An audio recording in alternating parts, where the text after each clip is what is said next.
Grand Rising, Grand Rising, Collective Grand Rising.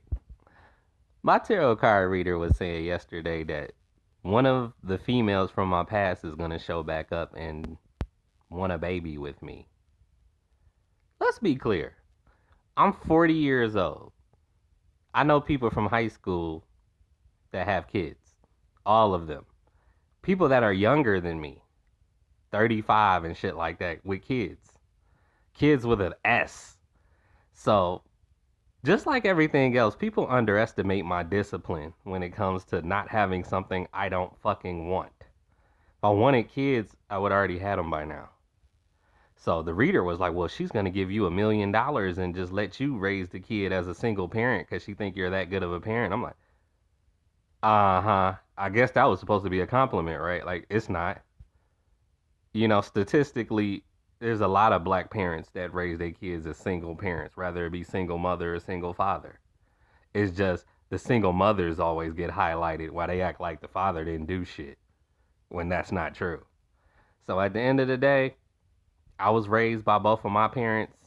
I would want that same dynamic for my children. So people just think it's $1 million. Like, I'm not materialistic. I'm not superficial.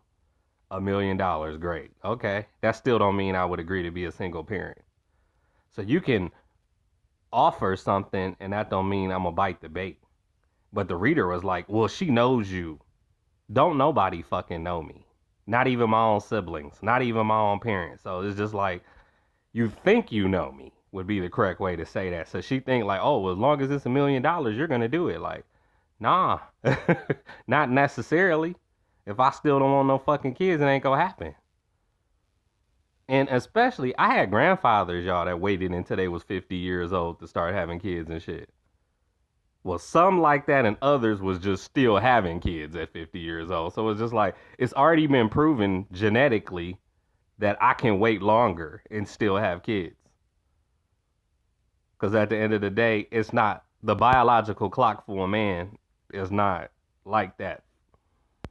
It lasts longer than a female. You see it all the time. If you watch Maury or Paternity Court, it be motherfuckers 80, 70, and 80. They done got a bitch that's 21 pregnant. So that's why I try to avoid women that young. They should be a little more potent, be a little more fertile. And I just don't want that. I wouldn't raise no kid here in Detroit. Now, if I'm in Alabama, if I'm down south or something, I could probably see that. Which is funny because a part of the reading, she was like, "You got a farm too." I'm like, I bet I do. I'm gonna learn how to ride horses. Like I want the country life. I don't want this fast city life.